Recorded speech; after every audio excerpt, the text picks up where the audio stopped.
Tapi kita balik sebentar ya Kak. Ada cerita lucu di waktu saya SD. Udah lucu banget. Oh itu kayak ingat banget hujan malam-malam itu Kak sampai gotong-gotong motor untuk supaya ya mohon maaf ya kita ngelewatin portal karena nggak ada jalan lain, harus ngelewatin portal dan akhirnya dikit ya Kak. Banyak orang yang datang minta doa, kesaksiannya langsung dapat pekerjaan. Itu sih, saya agak kecil hati Kak. Ya kok aku enggak ya, kok aku doanya nggak dijawab ya, yang lain kok dijawab ya. Apa saya diculik ini kan? Saya nggak tahu ternyata di dalam culik Dio, ya. Ternyata di pegunungan itu ada desa di situ. Iya. Itu kalau lanjut terus lagi tembus Kamboja dia. Dan waduh Tuhan, itu jas sampai robek, ditarik-tarik memang luar biasa, itu seru banget. Saya biasa megang obeng, tang, iya, ya kan? iya. Biasa kesetrum ya. Biasa kesetrum.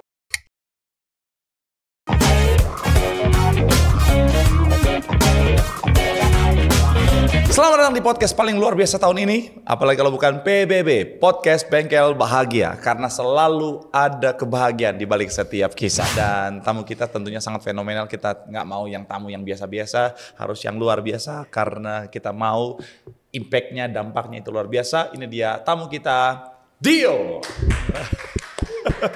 Iya kok saudara lihat saya, saudara bilang Pak Pendeta kok dia lagi? Iya dia lagi.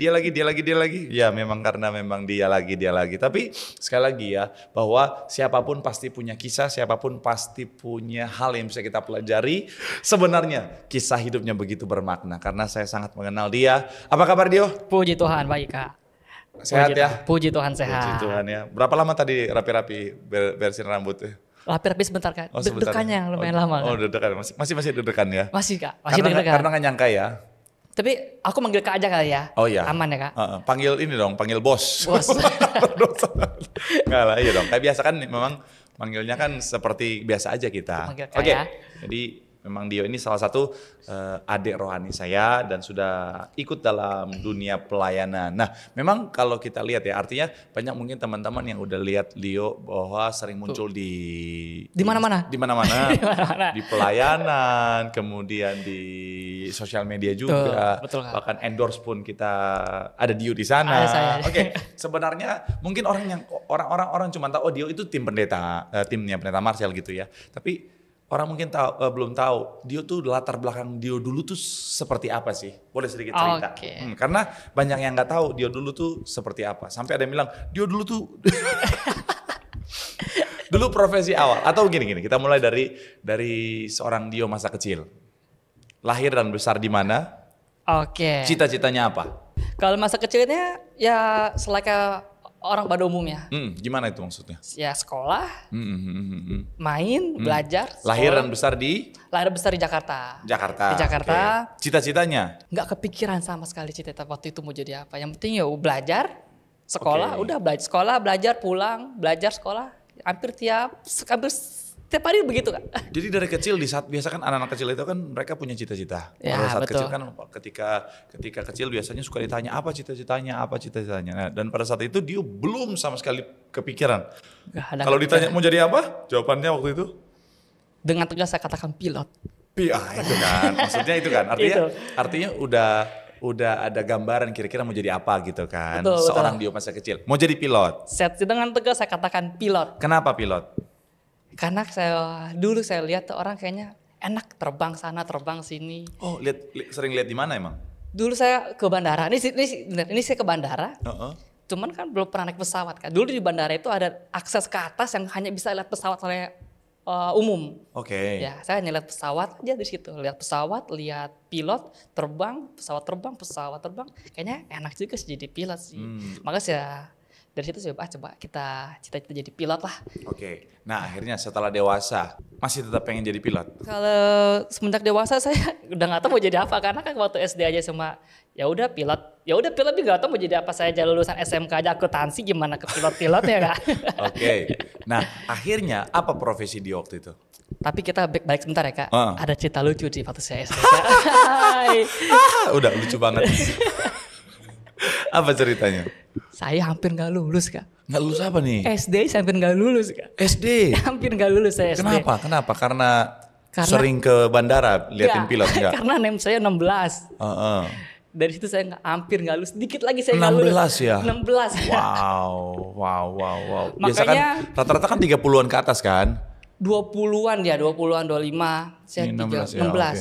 Karena makanya saya daftar negeri pun kan harapan orang tua pasti orang maunya anaknya sekolah negeri lah ya kan. Saya sekolah negeri aja nggak ada yang terima Kak. Karena Makanya kita dari SD, SMP, SMA, SMK kita ambil swasta semua. Oke. Makanya saya nggak pernah ambil negeri karena saya tahu nilai saya nggak mampu di negeri Kak. Oke. Berarti udah lah ya, udah nggak kepikiran jadi pilot udah nggak mungkin ya. Mungkin lah. Nah setelah itu, setelah lulus pekerjaan apa yang dilakukan? Lulus SMK saya langsung kerja. Kerja dulu, Baru kuliah. Kerja 2 tahun, kumpulin duit baru bayar kuliah. Oke, jadi memang berjuang sendiri Sudah ya. berjuang sendiri dari SOS SMK. Jurusan Akuntansi. kerjanya apa tuh waktu itu? Agak menyimpang Kak. Apa tuh? Saya jurusan akuntansi tapi kerjanya sebagai teknisi fotokopi. Mesin fotokopi. Oke. Nah, akhirnya ngejalanin itu dalam kurun waktu sampai lulus kuliah. Iya betul. Lulus kuliah 1 tahun setelah lulus kuliah saya berhenti. Bagaimana kok bisa jadi tim pendeta tuh gimana ceritanya? Oke. Tapi saya bawa Kak nggak apa-apa ya? Ya kan memang tim pendeta.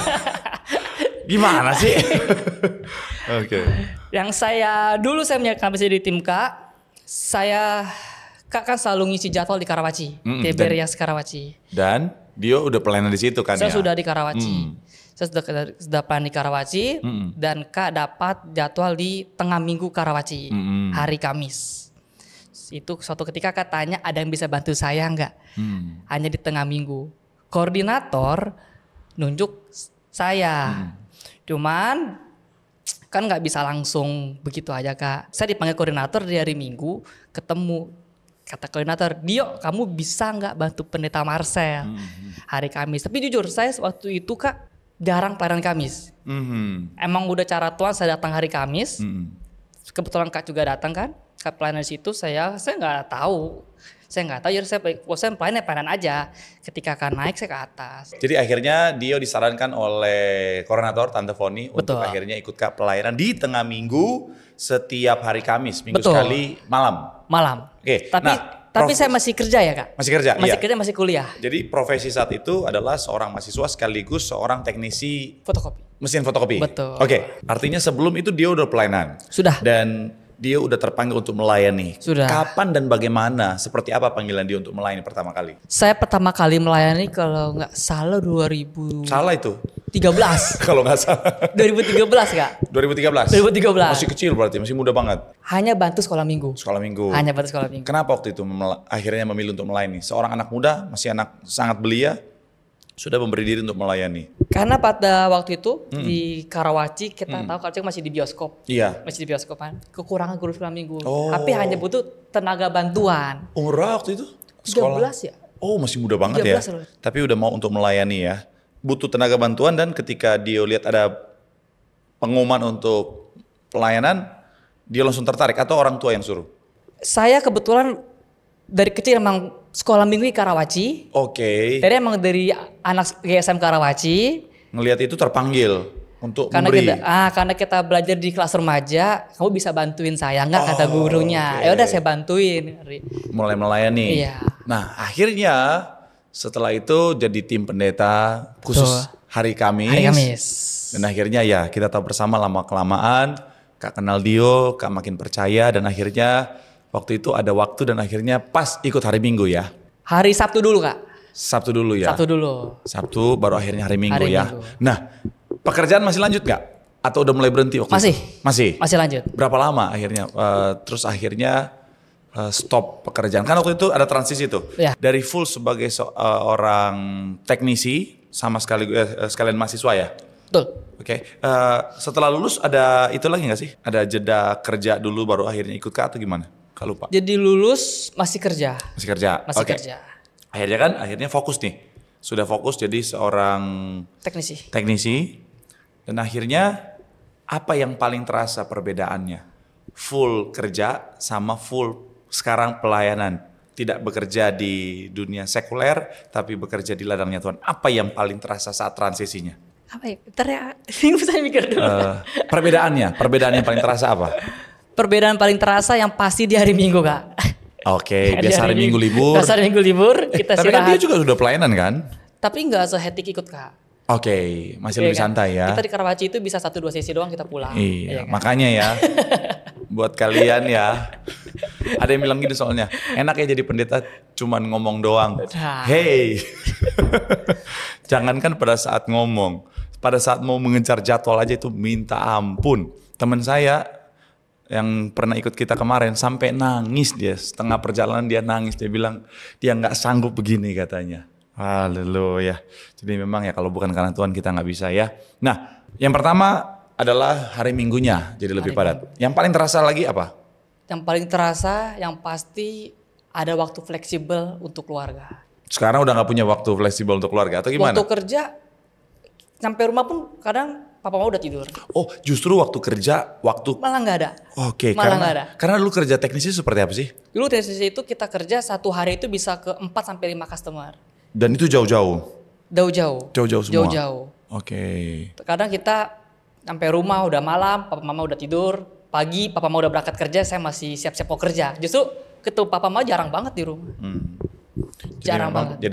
Jadi punya waktu ya. Ya. Ada lagi? Apalagi Kak? Ya nggak tahu, kan dia yang kan dia yang ngalamin. Kalau nggak, kan udah mau masuk ke pertanyaan selanjutnya nih. Jadi kan, Ya paling sama keluarga waktu lebih banyak aja sih. jadi fleksibel Lebih ya. fleksibel. Oke. Lebih banyak ketemu keluarga sih.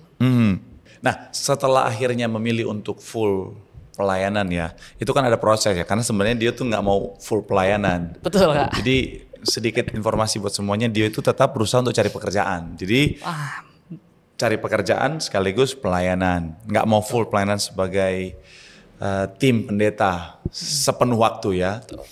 Tapi waktu itu kesaksiannya udah berusaha cari-cari, tapi kok belum dapat ya. Nah, saya setahun setelah lulus kuliah resign dari teknisi. Oke. Ikut Kak, full. Oke, full. Full kan ikut tuh Kak. Tapi masih pengen tetap cari pekerjaan kan waktu itu ya? Ya, saya Karena bilang- waktu itu ikutnya kan lebih sering ke hari Minggu, tengah minggu ya beberapa lah ya. Belum, ya betul Kak. Saya bilang ke Kak doain saya dong kalau mau cari pekerjaan. Ya kan? Saya bilang ke saya, Kak doain saya mau cari pekerjaan. Tapi saya lamar, saya interview, kok nggak ada panggilan-panggilan kerja. Berapa lama tuh waktunya? Wah ada kali 6 bulan, 8 bulan ada Kak. Hampir setahun ya? Hampir setahun saya cari kerja nggak ada. Sedangkan yang menarik adalah banyak orang yang datang minta doa, kesaksiannya langsung dapat pekerjaan. Itu sih, saya agak kecil hati Kak. Ya kok aku enggak ya, kok aku doanya nggak dijawab ya, yang lain kok dijawab ya. Dan akhirnya ternyata setelah itu meledaklah yang war takjil itu. Betul ya? Betul. Dan- Itu belum ada war takjil waktu saya ngomong itu. Betul, dan akhirnya ternyata Tuhan izinkan itu prosesnya nggak dapat pekerjaan karena Tuhan tahu, tenang, habis ini jadwal kamu akan full. Ternyata ada rencana ini yang Tuhan sediakan untuk Wih, saya. rencana indah. Oke, kenapa dia bilang rencana indah itu? Berarti apa yang dia jalani sekarang lebih indah daripada apa yang dia jalani sebelumnya? Jadi Kak, jauh sebelum saya ikut jadi tim Kak. Memang saya pernah di Karawaci Kak, 1-2 sesi. Sesi pagi. Sesi pagi. Cuma setiap sesi siang, sesi sorenya, saya ke Sarbini. Ibadah. Ibadah di Sarbini, anak-anak muda Bonerges kan. Saya selalu begitu setiap minggu. Setiap minggu. Suatu ketika dalam hati saya bilang, kayaknya di mimbar itu enak ya. Dia lagi duduk di posisi sebagai jemaat. Sebagai jemaat di atas, paling atas. Oke, jauh berarti ya. Jauh banget. Orang kalau Sarbini paling atas jauh banget. Di situ saya setiap hari pasti ngomong gitu. Dalam hati saya, di mimbar itu enak ya. Mimbar itu enak ya kata saya. Nah, makanya saya nggak nyangka. Ternyata setelah bertahun-tahun saya begitu, ternyata apa yang ada di hati kecil saya itu, saya ada di mimbar itu. Saya ada di panggung itu Kak. Terwujud ya. Mimbar itu saya terwujud. Tapi untuk mencapai situ banyak proses, ada tantangan, ada rintangan, dan nggak semua orang itu bisa di situ Kak. Dan ketika ada di situ, rasa sukacita tuh ada di situ Kak. Ternyata yang dulu saya di jemaat di sektor paling atas, ternyata saya ada di mimbar itu. Karena dulu sempat kepikiran untuk suatu hari nanti. Suatu hari ini saya ada di mimbar itu. Atau mungkin enak ya ada di sana dan akhirnya sekarang ada di sana dan ketika ada di sana sukacita. Sukacita. Apakah cuma enaknya aja? Sukacita pasti ada Kak, tapi ada rasa tanggung jawab yang besar juga. Untuk ada rasa tanggung jawab yang besar yang harus kita pegang, yang kita berikan di mimbar itu Kak. Tanggung jawab apa yang kepikiran? Bukan nampak diri aja, tapi kita ini seperti mimbar itu bukan untuk kita sok-sokan, untuk pamer. Ternyata kita di mimbar itu ya hanya untuk kemuliaan nama Tuhan, kita bisa di tempat itu sih Kak. Artinya ada tanggung jawab untuk benar-benar segala yang kita lakukan di sana untuk jadi berkat bagi banyak orang dan membawa kemuliaan bagi Tuhan. Dan ketika kita sudah berdiri di mimbar, artinya kehidupan kita bukan cuma di mimbar aja, tetapi dalam kehidupan kita sehari-hari pun kita adalah orang yang sekali lagi harus menjadi pribadi yang menjadi contoh, menjadi berkat dan membawa kemuliaan buat Tuhan. Betul Kak. Semangat ya. Semangat terus. Makanya sekarang rambut selalu rapi sekarang ya. On point. On point. On point. Semangat. Harus on point karena dilihat orang sekarang Kak. Kalau dulu nggak dilihat orang Gak ada yang ya. mandang. Tapi kalau bicara tentang dilihat orang ya atau tidak ya, memang dulu kayak inget banget pada masa itu tadi awal-awal Kak belum pelayanan tahun 2007 ke 2008. Jadi itu pergantian tahun. Kak selalu tuh setiap tahun itu pengen banget untuk selalu mengakhiri tahun dan mengawali tahun di dalam rumah Tuhan. Jadi kayak ingat banget dulu uang itu pas-pasan banget, uang sisa 30.000, kemudian milih mau makan atau mau gereja. Tapi saking pengennya untuk tetap mengakhiri tahun dan mengawali tahun dalam Tuhan, dalam rumah Tuhan, Kak bela-belain tuh nawar tukang ojek. Kalau di Jakarta itu Monas selalu ditutup kan. Nah Kak itu dari daerah kota mau ke daerah Balai Sarbini di Semanggi itu kan harus ngelewatin area Monas. Tapi karena itu ditutup harus muter jauh. Jadi ojek pada mahal. Wah itu kayak ingat banget hujan malam-malam itu Kak sampai gotong-gotong motor untuk supaya ya mohon maaf ya kita ngelewatin portal karena nggak ada jalan lain. Harus ngelewatin portal dan agak nakal dikit ya Kak. Iya nakal dikit mau. Karena memang semua orang lewat situ kan. Akhirnya mau nggak mau itu jalan satu-satunya. Jalan semua ditutup.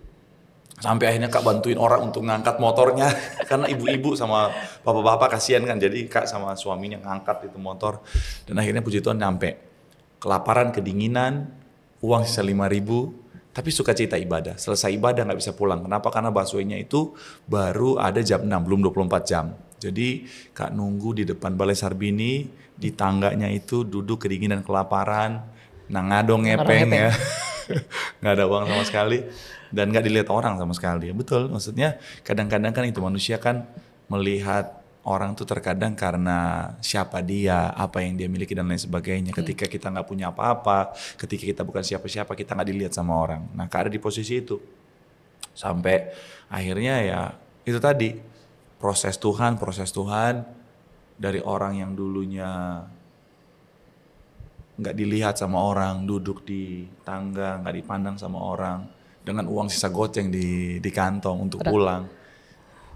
Bertahun-tahun kemudian jadi orang yang berdiri di mimbar dengan selakaran hati, yang omongannya didengar oleh ribuan orang dalam ruangan itu. Artinya balik lagi bahwa itu siapapun kita, bukan soal siapa kita, tapi soal siapa yang memanggil setiap kita. Bukan soal siapa kita, tapi soal siapa Tuhan kita. Dan di tangan Tuhan bisa ubahkan dari yang paling buruk, paling hancur, paling rendah, jadi hebat, jadi luar biasa. Makanya ketika ada di posisi itu, ketika kita ada di bawah jangan menyerah, dan ketika kita sudah di atas jangan sombong, karena semua dari Tuhan, untuk Tuhan.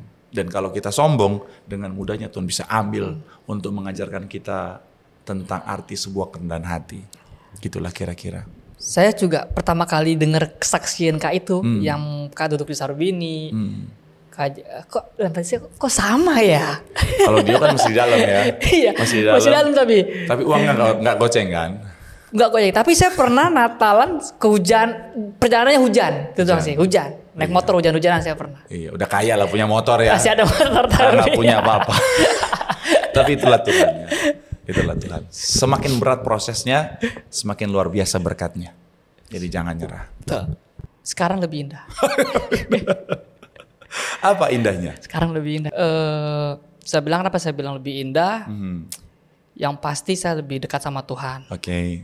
Karena saya kan sama pastor terus, sama pendeta terus. Melayani, Kemana pendeta dimanapun pendeta ada, pasti saya ada.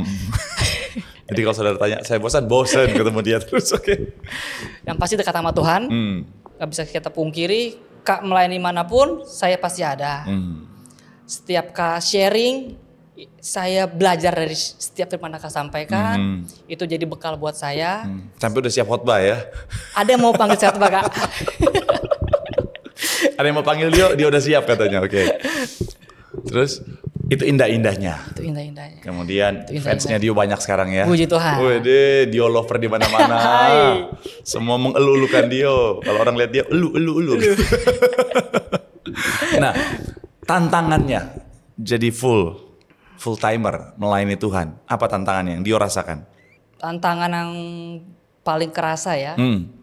Apalagi setelah wartakjil itu.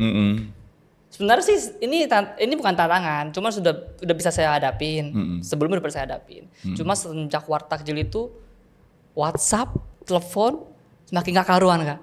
Banyak yang masuk. Banyak sekali. Apa aja tuh yang masuk? Entah itu iklan, undangan, podcast, iklan. undangan, pelayanan udah jadi satu di HP saya, Kak. Padat ya, puji Tuhan ya, anugerah Tuhan ya. Saya juga gak tahu, mungkin ada interview yang manggil saya juga gak tahu itu undangan apa interview, Kak. Sampai Dio juga dapat endorse ya. Oke. Puji Tuhan. Oke, jadi itu tadi ya. Jadi akhirnya banyak sekali yang masuk ke Dio karena memang nomor handphone Dio yang saya taruh di Instagram saya sebagai contact person ya. Betul. Apalagi tantangannya. Banyak orang kan mungkin cuma lihat dari luar kayaknya enak ya jadi Dio ya. Ternyata ada tantangannya. Selain handphone yang nonstop apalagi? Yang paling perasa tuh di hari Minggu. Oke, pelayanan di Pelayanan hari dari Minggu ya. paling perasa. Ada yang pikir kalian itu pengawal, Kak. Padahal ada yang bilang, Pak itu pengawal ya? Bukan, kami itu bertuju boy band. Jadi ya mereka tuh membantu saya untuk mampu biar bisa handle 9 jadwal. Karena sih handle 9 jadwal tuh gak gampang. Jadi ada yang akhirnya bantu untuk siapin kendaraannya, kemudian ya perlengkapannya. Karena kan kalau pelayanan kan harus bawa iPad, bawa Alkitab, bawa stol dan semuanya itu banyak. Sedangkan saya harus juga lari-lari. Jadi kita akhirnya bisa saling topang di sana, bawa minyak urapan, ada yang bantu untuk isi dan lain sebagainya. Kalau semua saya lakukan sendirian, jujur di waktu yang sangat singkat saya nggak mampu. Makanya mereka adalah tim yang Tuhan kirimkan untuk menopang dalam pelayanan. Kita kan udah sering keliling-keliling keluar kota juga. Tunggu, Kak. Apa tuh? Satu lagi harus kalian tahu. Apa tuh? Pendeta nggak mungkin sendirian pelayanan di hari Minggu dengan jadwal 9 sesi. Betul.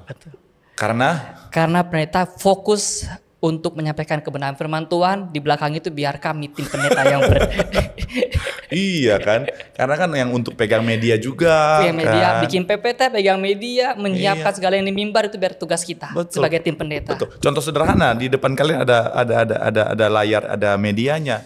Kalau nggak orang-orang hebat di belakang kami ini yang mengerjakannya, kami mana bisa gitu ya. Jadi sekali lagi kita tetap butuh orang lain. Makanya jangan sombong. Karena apa, kita nggak bisa sendirian. Oke, kita udah keliling keluar kota. Udah banyak panggilan pelayanan keluar kota, undangan kemana-mana. Apa yang paling berkesan? Pelayanan yang paling berkesan di luar kota itu waktu ke PT Aman, Kak. PT Aman, oke. PT Aman Pertambangan. Itu kita 3 kali naik pesawat ya?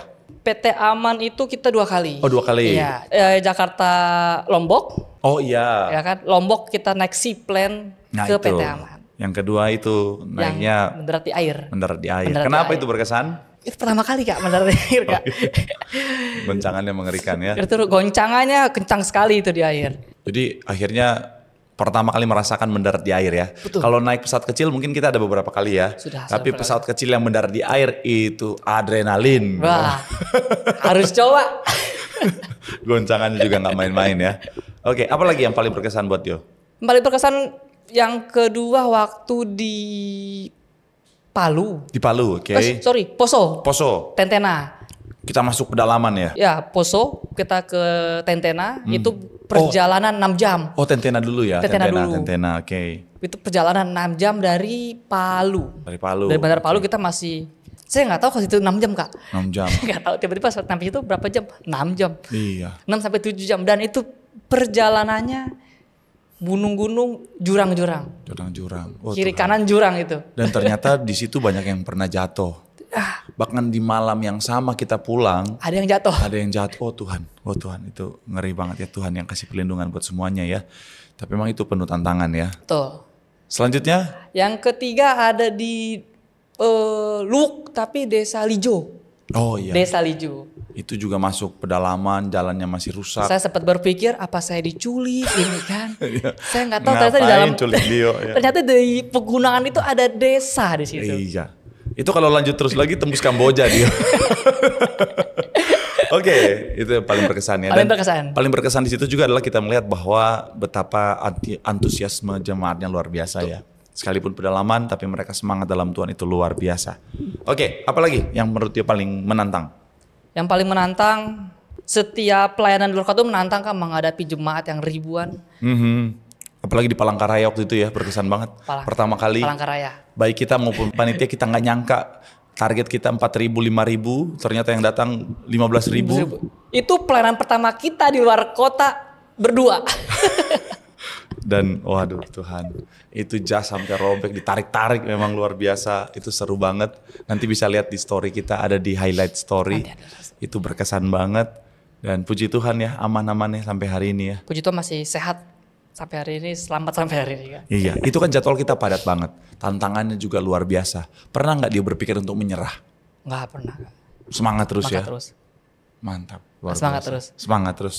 Karena itu tadi ya, capek sih capek, berat sih berat. Tapi ketika ngeliat orang yang kita layani diberkati, itu tuh ada sukacita yang luar biasa. Dan akhirnya tuh jadi apa ya? Jadi tenaga buat kita untuk semakin hari semakin semangat ya. Apalagi waktu di Desa Lijo itu Kak. Iya, Saya iya. nggak nyangka itu banyak juga jemaat di desa itu Kak. Betul. Yang nggak kejangkau internet, Iya. yang nggak jangkau kendaraan. Kita kesadaran akses aja susah. Iya. Apalagi mereka. Kalau kita mau lihat perjalanannya, kayaknya nggak mungkin ada orang sebanyak itu dalam pedalaman itu. Betul. Karena memang benar-benar jalannya sepi, jalannya rusak, dan itu jauh banget ke dalam. Tetapi ternyata di sana ada banyak orang yang tinggal, ada banyak orang yang luar biasa semangat, dan ternyata ada desa-desa di sekeliling juga yang datang ke tempat KKR kita itu. Bahkan katanya ada yang sampai harus naik motor berjam-jam untuk bisa hadir. Ada yang jalan kaki sampai 2 jam untuk bisa hadir di acara kita itu. Di situ capek kita kebayar sih Kak. Kebayar ya. Kebayar. Karena ngeliat kebayar mereka banget. ya. Iya. Iya, ya capek sih capek badan kita ya. Tapi karena ngeliat Lihat. mereka yang begitu semangat dengan luar biasa antusiasnya menyembah Tuhan. Makanya sampai kita bilang kita pengen balik lagi. Siap. Oke, nah kemudian Dio selama jadi teknisi fotokopi, Yes. skill itu pernah berfungsi nggak? Pernah bermanfaat nggak? Pada saat Dio sekarang jadi tim pelayanan. Kayaknya nggak ada Kak. Saya biasa megang obeng, tang, ya kan? Iya. Biasa kesetrum ya. Bisa kesetrum. Cuman yang satu, saya pernah jadi marketing juga. Oh, sampingan. marketing. Jadi saya terima telepon itu udah biasa. Biasa. Sudah ya. biasa. Oke. Cuma harap bersabar aja. Harus bersabar ya, Iya. karena banyak ya yang masuk ya, puji Tuhan Puji ya. Tuhan. Nah sekarang, Dio kan selama ini kelihatan selalu sukacita, selalu bahagia. Pernah ngalamin masa-masa yang berat gak dalam kehidupan seorang Dio? Pernah, pasti pernah. Kapan itu? Ketika abang dipanggil Tuhan. Oh Dio sebenarnya 2 bersaudara. 2 bersaudara. Dan abang Dipanggil Tuhan waktu saya masih kelas 3 SMP. 3 SMP, Iya. oke. Mau ke SMA. Abang umur berapa waktu itu? Meninggal di umur 22. Kalau boleh sedikit. Sorry Kak, 20. 20? 20. Masa-masa kuliah berarti? Semester 2. Dia juga kerja dulu. Oke. Ya, kerja dulu baru kuliah kira-kira semester 2. Kalau boleh sedikit cerita, abang meninggal karena apa? Oh, abang meninggal sebenarnya udah penyakit sih. Yang kita sebenarnya nggak tahu kalau itu ada penyakit di abang. Cuma awalnya panas, kesemutan, sembuh. Ya udah bawa ke dokter sembuh. Panas lagi, kesemutan, sempat kejang-kejang. Bawa ke dokter sembuh. Kata dokter apa? Nah, yang pas dokter bilang yang ini cuma Awal. penyakit. Oh, ini cuma panas aja Bu, kecapean. Oke lah. Oh, oke. Oke kan. Ternyata pas yang parahnya itu pas abang kuliah justru. Panas kejang-kejang. Jadi ini Udah sering panjang, panas, udah oke. sering panas Kak. Udah sering aja pas kuliah ketahuan lah. Abang ini ada penyakit namanya kalium. kalium kan itu bisa kita dapatkan dari pisang. Apa? Kekurangan kalium atau apa? Kekurangan kalium. Kalau saya tangkap pada itu saya tangkap kekurangan kalium itu hanya bisa makan pisang. Oke. Kata dokter kamu makan pisang harus melebihi monyet.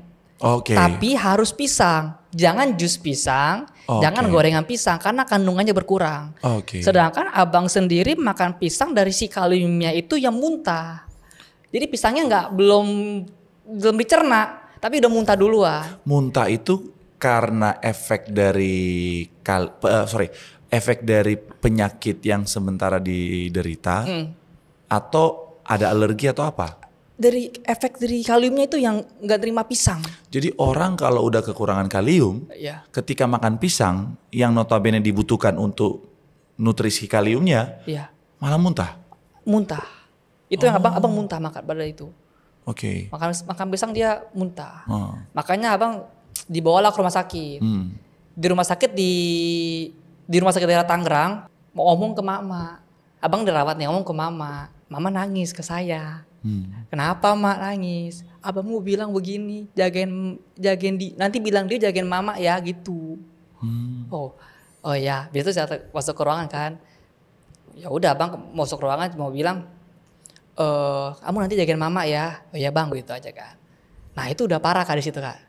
Udah cek darah semua udah parah lah pokoknya. Dilarilah ke rumah sakit yang berbeda yang lebih proper perlengkapannya. Masuk ruang ICU. Itu perjalanan dari rumah sakit satu ke rumah sakit yang kedua, abang udah nggak sadar. Oh sempat nggak sadar. Oke. Sempat nggak sadar karena oksigen kan. Sempat nggak sadar, hilang ingatan. Bilang bapak kan di ambulan. Bilang ke bapak aja kamu siapa? Oh artinya bukan cuma short memory tapi long term memory juga hilang. Lupa. Kamu siapa? Ke bapak begitu. Bapak nangis di situ kan. Ini bapak Tur, namanya kan Arthur. Iya. Ini bapak Tur. Enggak, kamu siapa? Digitu-gituin. Pas kamu siapa? Pingsan. Udah hilang nih kak. Ini udah nggak ada. Masuk ruang ICU di rumah sakit yang lebih proper ini. Masuk ruang ICU, saya nggak tahu namanya apa yang begini lah kak. Buat jantung itu, ya kan? Sadar. Ada saya bilang Tur semangat ya. Namanya orang ini kan orang tutup mata pakai ini kan. Dia refleks tangannya ada. Dia cuma angkat tangan begini. Udah turun lagi. Nah di situ selama 7 hari di 7 hari di ICU. Karena kita semua kan ya udahlah abang udah nggak ada kata dokter pun ketika kita masuk ruang ICU itu kira-kira ada 20 infusan kak dari kepala sampai kaki. Satu orang yang belum rela, bapak saya. Belum rela sama sekali. Jadi kita semua keluarga udahlah, abang udah nggak ada. Karena memang kata dokter udah nggak ada harapan lagi. Udah nggak ada harapan lagi. Sekalipun ada harapan akan kasihin ke orang tua katanya. Kenapa tuh? Akan sering bolak-balik ke rumah sakit, akan sakit-sakitan lah kak intinya kata dokternya. Jadi bapak itu udah belum rela. Jadi malam sekitar jam 12:30 apa jam 1, dokter manggil bapak. Pak ini Arthur udah nggak ada. Bapak bilang ngomong ke kupingnya Arthur aja. Maksudnya udah nggak ada dalam nafas masih ada? Nafas bantu alat. Oh jadi gini, artinya kehidupan Arthur saat itu benar-benar bergantung pada alat ya? Bergantung pada alat, semuanya beralat. Semua bergantung pada alat. Tanggal 1 bapak dipanggil dokter, Pak Arthur udah nggak ada. Bapak boleh relain Arthur nggak ada ya. Wah pas saya dipanggil ke ruangan, masuk ke itunya kamarnya abang kan.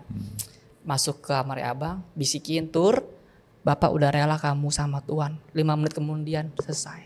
Walaupun masih pakai alat? Walaupun pakai alat. Langsung langsung selesai. Emang nunggu bapak rela doang. Tadi kak pikir tuh masih bisa ketolong, artinya gini, selama alat itu masih terpasang, abang masih akan tetap hidup. Tapi ternyata setelah papa ngomong gitu, walaupun alat masih terpasang, akhirnya menghembuskan nafas terakhir. Selesai. Udah, habis itu langsung bawa ke rumah. Iya. Karena belum nikah kan, jadi langsung dimakamin sore itu juga. Dan dia umur? Saya kelas 3 SMP. Masih 17-an apa 18. Oh udah SMA waktu itu? Oh karena prosesnya. Iya SMA benar, bukan SMP kak, sorry SMA. Karena saya ingat saya lagi try out. Lagi ujian saya. Karena SMK ya juga. Iya. Dan itulah salah satu momen paling berat buat seorang Dio. Iya. Kan waktu itu udah pelayanan kan, dari umur 13 tahun. Udah tapi sekarang wajib sekolah. Udah melayani dan Tapi saya mau cerita sedikit Kak. Ah. Ada, saya nggak tahu percaya apa nggak percaya ya. Ada temannya abang namanya Kevin. Datang ke rumah. Dio, di kamar abang lo ada toples bulat nggak? Saya pikir ada. Ada nih Vin, kita bulat. Coba buka. Kenapa dia tiba-tiba datang dan bilang begitu? Katanya dia dimimpiin. Dimimpiin. Oke, apa mimpinya? Dia didatangin abang. Tapi di mimpi dia itu kan sebelumnya abang itu ada di rumah yang besar putih. Oke. Ada di rumah yang besar putih. Kan di dalam rumah itu ada elu saya.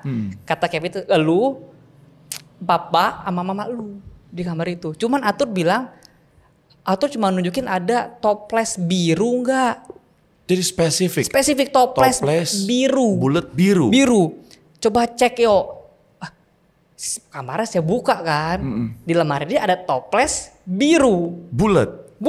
Sesuai dengan yang dimimpi. Sesuai. Oke. Terus kata abang lu kata abang lu di dalam cerita itu Kak. Kata abang lu, ini buat lu. Semuanya. Jadi saya buka kan Kak. Jadi detail banget nih. Detail banget Kak. Oke. Saya buka nih. Kuitasi pembayaran laptop sama handphone. Masih nyicil kan, ada kuitasinya. Sama duit beberapa. Saya lihat, kenapa nih? Maksudnya apa nih? Gak lama kemudian yang dicicilin bilang, Dio itu lunas semua ya. Punya abang lu lunas semua ya. Iya. Nah, mungkin maksud mimpi itu nih buat saya kali nih. Karena kan kan orang nggak mungkin dapat mimpi itu kalau masa spesifik banget mimpinya Kak. Iya. Oh iya kan ini mungkin buat saya. Itu saya masih jadi punya handphone, jadi punya laptop. Sebelumnya handphone laptop itu di mana? Udah di rumah. Udah di rumah karena masih cicil. Oke. Masih cicil. Habis itu bilang, "Bang, Dio laptopnya sama itu baru cicilan pertama, Kak." Iya. Baru cicilan pertama. Cicilan pertama. Iya. Laptop sama handphone lunas ya buat lu katanya. Iya. Oh iya makasih kok ya. Dalam hati saya nih kok bisa datangi mimpi. Enak banget ya datangi mimpi abang ya. Oke. Jadi pada saat itu didatangin di mimpi dan itu sangat detail sekali. Detail banget. Toples biru yang saya bikin itu emang ada bener. Wow, oke. Dan akhirnya apa yang Dio pikirkan waktu setelah itu sesuai dengan apa yang disampaikan? Ya pikirannya sih kemana-mana ya Kak. Karena kan dia datang itu 2 hari setelah meninggal. Iya. Masih belum fit dong badan kan. Masih pikiran ke kuliah, ke tryout, ujian kan. Tiba dapat kabar suruh buka itu toples. Iya. Dan akhirnya dia lihat ya, abang Dan udah mempersiapkan semuanya. si ya? Kevin ini teman dekatnya abang. Oke. Dia pernah bilang begini, sebenarnya abang lu itu mau kuliahin lu, itu duitnya. Pernah ngomong ke gua, ini masih hidup Kak. Abang lu pengen ngomong kuliahin lu, cuman lu pengen kuliah yang mahal. Abang lu nggak mampu katanya kalau mahal. Cuman abang lu mampu ketika lu kuliah, dia maunya bayarin lu kuliah intinya gitu lah kan. Tapi dia nggak mau kuliah mahal-mahal. Gitu. Padahal abang masih sangat muda tapi sudah begitu peduli dengan adik ya. Iya. Bahkan sampai untuk masa depan untuk kuliah. Iya. Dan akhirnya tadi handphone dan laptop tadi udah menopang kuliah Dio ya akhirnya. Sampai saya lulus. Okay. Lumayan Kak, udah hampir lulus lah saya pakai laptop itu. Oke. Dan itu titik terendah seorang Dio. Pernah ngalamin rasa kecewa gak sih sama Tuhan? Kalau kecewa sih nggak pernah sih Kak. Apa yang buat Dio ketika keadaan itu mengecewakan tapi Dio nggak kecewa? Apa yang membuat Dio akhirnya jadi nggak kecewa? Saya nggak pernah ngerasa kecewa. Tapi saya ngerasa kalau Bapak itu kecewa. Dio kenapa nggak kecewa? Saya merasa nggak kecewa karena saya tahu pasti ada yang terbaik yang Tuhan siapkan, yang terbaik yang Tuhan siapkan buat keluarga ini. Rancangan Tuhan ya. Iya kan, buat keluarga ya kan, tepatnya buat keluarga. Yang pasti buat Bapak sih. Oke, jadi Dio nggak kecewa karena Dio tahu di balik semua ini walaupun tampak buruk, selalu ada rancangan indah Tuhan yang Tuhan sediakan. Pasti. Tapi Dio lihat Papa kecewa. Seperti apa yang nampak dari seorang papa yang sedang kecewa waktu itu? Wah, Bapak pikirannya kemana-mana sih pasti. Bapak jarang gereja. Apalagi ini anak laki-laki pertama ya? Anak laki-laki pertama. Cucu pertama kan dari opung kan. Okay. Bapak udah jarang gereja, Bapak nggak kerja 8 bulan. Oke. Buat apa saya kerja kan? Jadi kayak nggak punya semangat hidup ya. Iya, buat apa saya kerja? Maka dari itu Bapak, aku bilang gereja lah Pak, jangan sampai nggak gereja. Aku bilang gitu kan, 8 bulan nggak kerja. Gereja datang udah gitu doang. Tapi tetap kosong, saya tahu muka kan kelihatan dari muka kalau orang kosong ya. Kosong, saya tahu posisi kosong. Terus akhirnya gimana bisa pulih lagi tuh gimana? Akhirnya saya ngomong, Bapak kan masih ada saya.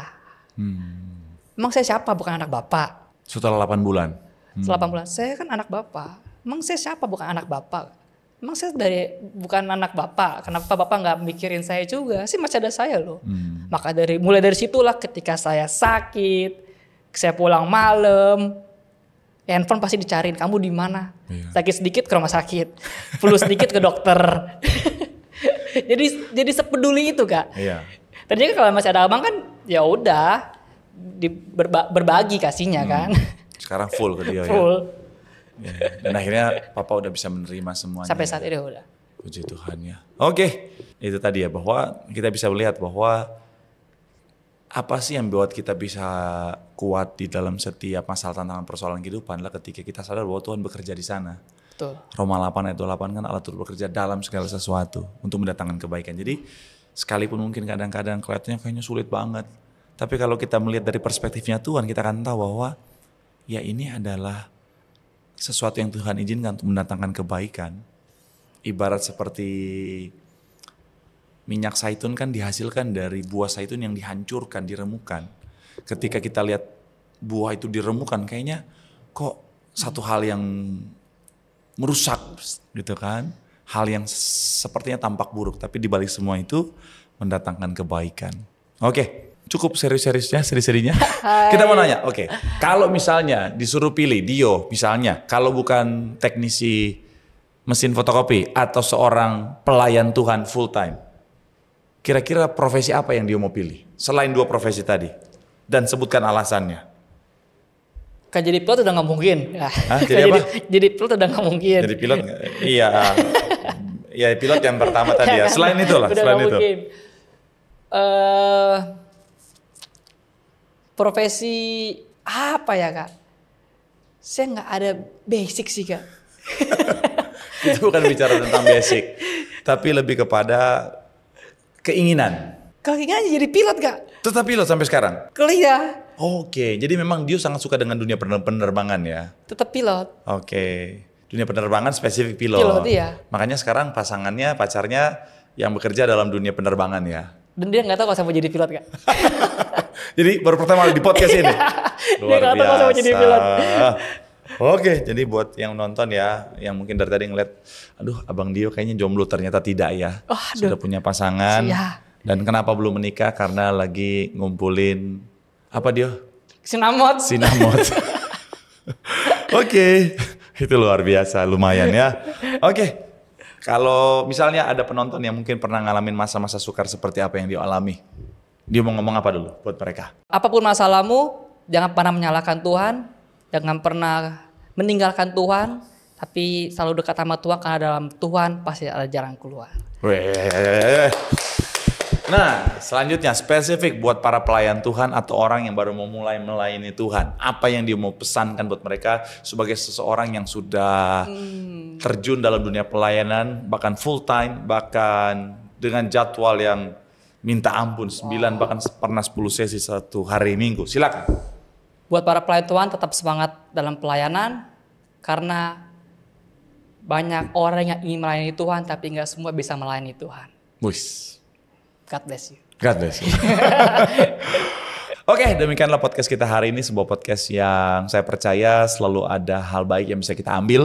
Dan tadi kita sudah ngobrol dengan seorang tim pendeta yang dulunya seorang teknisi mesin fotokopi, yang sekarang sudah full time memberi dirinya untuk melayani Tuhan. Dan kita bisa lihat bahwa siapapun bisa dipakai Tuhan, siapapun bisa Tuhan percayakan untuk melayani Tuhan. So, apapun profesimu hari ini, kalau Tuhan panggil, berilah dirimu untuk melayani Tuhan, karena hidup kita memang dipanggil untuk kemuliaan nama Tuhan. Haleluya. Semoga obrolan kita hari ini boleh menjadi inspirasi buat semuanya, boleh jadi berkat buat semuanya. Sekali lagi, boleh sarannya di kolom komentar. Kita akan membaca dan akan menjadikan itu sekali lagi sebagai hal yang akan sangat membantu kami supaya boleh jadi semakin hari semakin lebih baik lagi, supaya semua Anda para subscriber setia, para penonton setia boleh diberkati secara maksimal. Jangan lupa kalau saudara nonton dan belum subscribe, boleh di-subscribe supaya tidak ketinggalan video-video kami selanjutnya, karena ada banyak hal yang akan kami upload di channel YouTube ini. Sekali lagi semoga jadi berkat. Sampai jumpa di episode atau video selanjutnya. Tuhan Yesus memberkati. Bye bye.